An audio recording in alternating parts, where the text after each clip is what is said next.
Hey everybody, welcome back to the channel. Steve's got the day off. This is Rich in the Philippines, your roving reporter. And when I mean roving, I mean really roving. Today we're going to talk about something that I noticed when I first got here and that I really wanted to check into. No pun intended.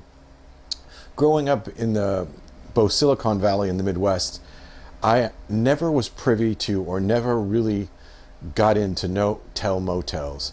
I think in my late teens, early 20s, I stayed at an X-rated hotel one time, and my date was none too impressed. And neither was I. It was kind of gross.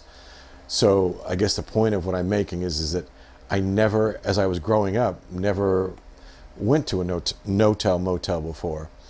Fast forward to the Midwest, and my brother, on his wife's anniversary, literally took his wife to an adult-themed hotel, which I guess are big now. And he showed it to me online. He was very proud of it. It had a hot tub or a tub right in the middle of the room. I think it might even had a slide. There was all these different themes to the rooms, and it was quite expensive. They came back and had a great time. So fast forward again to the Philippines, and one of the things that I noticed and was just fascinated by was that not on every corner, but on multiple places in the Philippines, there's these 24-hour, 7 days a week hotels, and which I had dubbed no-tell motel, and they were rented by the hour. Now, call me naive, I know, I get it. However, I didn't see them growing up in any of the neighborhoods that I grew up in America, and I guess that they are in seedier parts of town. I don't know. I really don't. However, I do see them everywhere here and was fascinated by them. So I really wanted to do a story about them. We have two right down the street from us in Trece, Cavite. And then on the road to Tanza, there's like 3 or 4 or 5 that I believe. And I started checking them out. I'm like, okay, how much are they? What are they like? So the ones on the road to Tanza, at least the ones that for this story, I first started checking out, they were about 350 pesos. Their toilet was a hole in the wall, or a hole in the floor, really, and with no working AC, and just kind of sketchy, which leads me to the ones down the street from us. There's 2. One of them is, I'm going to say, like family owned. They're probably all family owned, but it's been around for a long time. And I was going to do the story there. I was going to actually meet with the staff and interview them and show their rooms that way. They actually have a video online of their place showing it like that. But then there's one right across the street that was just built. And I decided just to go there and just pay for the room and just do a tour that way, so there's no ifs, ands, or buts. And they didn't have a problem. I had a camera strapped here, and you'll see the footage coming up. It was about 500 pesos, roughly $10, roughly. I was totally shocked and surprised. And I get that it's new. However, I don't think that's why it was like this. It was really, really nice. I won't say really, really nice. I'll just say nice. It was clean. Bed was nice. When I first got here, I stayed in Laguna at a hotel because I didn't know Airbnb as well as I do now. And this no-tell motel was far better than the place I stayed in Laguna, by far. And it was decent size.